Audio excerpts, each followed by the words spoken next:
आइए बच्चों, हम लोग एक और क्वेश्चन देखते हैं त्रिभुज का क्षेत्रफल निकालने का।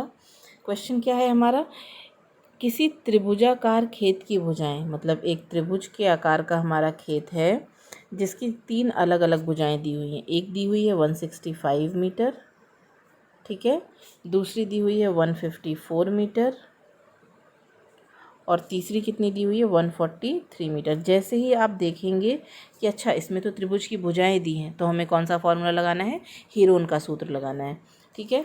तो 3 भुजाएं दी हुई हैं, हीरोन के फॉर्मूले से हमें सिर्फ सिंपली इसका क्षेत्रफल निकालना है, निकाल लेंगे। कैसे, अब ये देखते हैं। सबसे पहले क्या लिखते हैं हम लोग, जो दिया होता है हमारे पास, तो हम एक भुजा को ए मान लेंगे, एक को बी और एक को सी मान लेंगे, ठीक है। तो हमारी सबसे पहली भुजा कितनी है 165 है, तो ए इज इक्वल टू 165 मीटर हो जाएगा, ठीक है। दूसरी भुजा कितनी है बी है, बी कितना है 154, तो B is equal to 154 metre मान लेंगे। और सी कितना मान लेंगे, सी मान लेंगे 143 मीटर। ये हमें 3 भुजाएं दी हुई हैं। निकालना क्या है, क्षेत्रफल निकालना है। तो लिखेंगे कि खेत का क्षेत्रफल हमें निकालना है, तो इसके लिए क्वेश्चन मार्क लगा देंगे, ठीक है। अब कौन से फॉर्मूले से लगेगा, हीरोन के सूत्र से लगेगा। हीरोन का सूत्र लगाने से पहले हमें एस निकालना पड़ेगा, ठीक है। तो एस निकालने के लिए क्या होता है, S is equal to A plus B plus C by 2, ये होता है। ए कितना था हमारा 165, ठीक, बी कितना था हमारा 154 और सी कितना था 143, डिवाइडेड बाई कितना 2। जब इस पूरे को हम लोग जोड़ेंगे तो हमारे पास आएगा 462, ठीक है। 4 और 3 7 और 5 12 का 2 हासिल 1, 4 5 9 और 6 15 और 1 16 का 6 हासिल 1, ये आ गया 4 हमारे पास 1 वाले को जोड़ के, डिवाइडेड बाई कितना 2। इसको जब डिवाइड करेंगे तो हमारे पास कितना आ जाएगा 2 दूनी 4, 2 तिहाई 6, ये कट गया 4, 2 दूनी 4, 2 तिहाई 6 और 2 एक कम 2। तो एस इज इक्वल टू हमारे पास कितना आ गया 231, कितना मीटर में था। सारी भुजाएं कितनी दी हुई हैं त्रिभुज की, मीटर में, तो हमारा एस का मान किस में आएगा, मीटर में। अब हम लोग क्या करें, हीरोन वाला सूत्र लगा देते हैं। कौन सा सूत्र, त्रिभुज के क्षेत्रफल का। तो त्रिभुज का क्षेत्रफल इज इक्वल टू, फॉर्मूला हमारा क्या हो जाएगा, S minus A, S minus B, S minus C, ठीक है। अब क्या करें, अंडर रूट एस कितना आया हमारा 231, तो एस की जगह पे जहाँ जहाँ एस है वहाँ हम लोग रखेंगे 231। फिर ब्रैकेट में एस माइनस ए है, तो मतलब 231 माइनस ए हमारा कितना था 165, तो 165। एस माइनस बी है दूसरे ब्रैकेट में, तो एस कितना था 231, ठीक है। और बी कितना था हमारा 154, तो माइनस 154, ठीक है। अब यहाँ जगह नहीं, मैं थोड़ा नीचे लिख रही हूँ इसको। एस माइनस सी, एस कितना 231 निकल के आया, सी कितना दिया है हमारे पास 143, ठीक। जब इसको सॉल्व करेंगे तो हमारे पास कितना बचेगा अंडर रूट में 231, तो ऐसे ही लिखा जाएगा। 231 में से 165 घटाएंगे तो हमारे पास बचेगा 66, ठीक है। इसी तरह से जब 231 में से 154 को सब्ट्रैक्ट करेंगे तो हमारे पास बचेगा 77, और फिर लास्ट में 231 में से 143 को सब्ट्रैक्ट करने पर हमारे पास बचेगा 88। अब आप ये कर सकते हो, या तो इन सारे नंबर्स को, वर्गमूल तो हमें निकालना ही निकालना है क्योंकि अंडर रूट में है, तो या तो इन सारे नंबर्स को 231, 66, 77 और 88 इन सब का गुणा करो और उसके बाद इनका अभाज्य गुणनखंड करके आप वर्गमूल निकालो। या फिर क्या करोगे, इन सारे छोटे छोटे नंबरों के अभाज्य गुणनखंड करिए, पेयर्स बनाइए और फिर वर्गमूल निकालिए। इसमें हमें कैलकुलेशन कम करना पड़ेगा, तो हम लोग क्या करेंगे, सबसे पहले अभाज्य गुणनखंड विधि का इस्तेमाल करके सॉल्व करेंगे, ठीक है। यहाँ पे हम आपके लिए इनका अभाज्य गुणनखंड निकालते हैं और इधर हम लोग अपने नंबर्स लिख लेते हैं। नंबर हमारे पास कितने आए थे 231 इंटू 66 इंटू 77 इंटू 88, ये 3 नंबर आए थे हमारे। तो 231 का अगर हम अभाज्य गुणनखंड करेंगे तो कितना आएगा 231, किससे कट सकता है ये 3 के पहाड़े से कट सकता है, 3 सत्ते 21, 3 7 21, 23 में से 21 घटाएंगे तो 2 बचेगा, तो ये भी हो गया हमारे पास 21। फिर 3 7 21, अब ये किससे कट सकता है, 7 से कट सकता है, 7 1 7, 7 1 7। फिर ये किससे कट सकता है, 11 से कट सकता है, ये आ गया हमारे पास।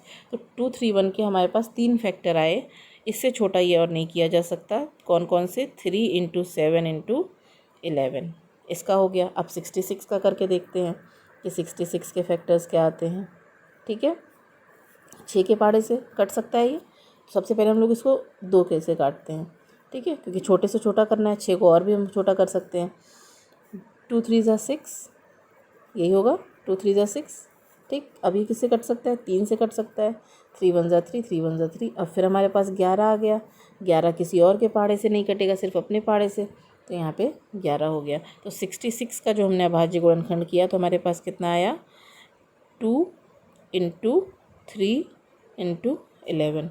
अब यहाँ पे जगह नहीं बची है तो मैं नीचे की साइड लिखूँगी, लेकिन आप लोग सीधे अंडर रूट में आगे की तरफ लिखेंगे। ठीक है, अब 77 है, तो 77 को भी कैसे करें, 7 के पहाड़े से कटेगा और किसी से कटेगा नहीं। 77 7 1 7, 7 1 7। अब आ गया 11, तो वो 11 के पहाड़े से हो जाएगा। तो हमारे पास कितना आ गया, 77 का अभाज्य गुणनखंड 7 इंटू 11। ठीक है, अब बचा क्या हमारे पास, एक नंबर बचा 88। तो 88 का कैसे करें, 2 से कट सकते हैं, 2 चौक को 8, 2 4 8, 2 4 8। फिर ये 2 से कट सकता है, 2 2 4, 2 2 4। फिर ये 2 से कट सकता है, 2 1 2, 2 1 2। अब नीचे फिर 11 बच गया, तो 11 1 11। तो ये हमारे पास कितने आ गए, 3 बार 2 है और 1 बार, ये सारे मल्टीप्लाई के निशान हैं। ठीक है, मल्टीप्लाई इंटू 11। इसको अगर हम लोग चाहें तो सीरियल वाइज लिख सकते हैं पेयर बनाने के लिए। 2 हमारे पास कितने हैं, ये देख लेते हैं कि हमारे पास 2 कितने हैं, 1 2 3 4 2 है, तो हम 2 कितनी बार लिख लेते हैं, 4 बार। ठीक है, उसके बाद हमारे पास क्या है, 3, उससे बड़ा नंबर 3 है। 3 कितनी बार है, 1 और 2 बार, तो ये हो गया 3 इंटू 3। ठीक, फिर क्या है, ये 3 है। ठीक है, ये है हमारे पास 3। उसके बाद फिर कितना है, 7 है। 7 कितनी बार है, 1 2, तो ये हो जाएगा 7 इंटू 7। अब बचा हमारा आखिरी नंबर 11। 11 कितनी बार है, 1 बार, 2 बार, 3 बार और 4 बार। इस तरह से सीरियल वाइज लिखने से बच्चों क्या होगा कि आपका कोई भी नंबर मिस नहीं होगा और पता रहेगा, इजीली हम इसके पेयर बना सकते हैं। ठीक है, अब अगर हम इनके पेयर बनाना चाहें तो कैसे पेयर बनेंगे इनके, ये भी देख लेते हैं। एक ये पेयर बन जाएगा 2 का, एक ये बनेगा, एक ये 3 का बनेगा, 7 का एक ये 7 और ये 7 मिला के 11 के 2 पेयर्स बन जाएंगे। ठीक है, तो अब हम हर पेयर में से एक एक नंबर बाहर ले लेंगे और हमारा वर्गमूल आ जाएगा। तो 2 into 2 into 3 into 7 into 11 into 11। ठीक है, नेक्स्ट स्लाइड में हम लोग देखते हैं इसको, कितना आया हमारे पास, 2 into 2 into 3 into 7 into 11 into 11। 11 4 बार था, तो ये हो गया हमारा। यहाँ पे अंडर रूट नहीं होगा क्योंकि हम लोग अंडर रूट से बाहर निकाल चुके हैं पेयर बना के। ठीक है, अब हमारे पास कितना हो जाएगा, इसको गुणा करेंगे तो 2 इंटू 2 4, 3 इंटू 7 21, 11 इंटू 11 121। ठीक, गुणा कर लिया। अब 21 को जब 4 से गुणा किया तो कितना आएगा, 84 आएगा और ये हमारा 121 है। अब जब इसको 121 को 84 से जब हम लोग मल्टीप्लाई करेंगे तो आएगा हमारा 10164। उम्मीद कर रहे हैं कि आपको मल्टीप्लाई करना आता होगा, इसलिए मैं मल्टीप्लाई नहीं कर रही हूँ। ठीक है, 121 इंटू 84, ये हमारा इतने मीटर स्क्वायर। क्या निकाल रहे थे हम लोग, क्षेत्रफल निकाल रहे थे। क्षेत्रफल की यूनिट क्या होती है, मीटर स्क्वायर में। ठीक है, तो इस तरह से हमारे जो खेत का क्षेत्रफल है त्रिभुज के आकार के, तो हम लोग क्या लिखेंगे, त्रिभुजाकार खेत का क्षेत्रफल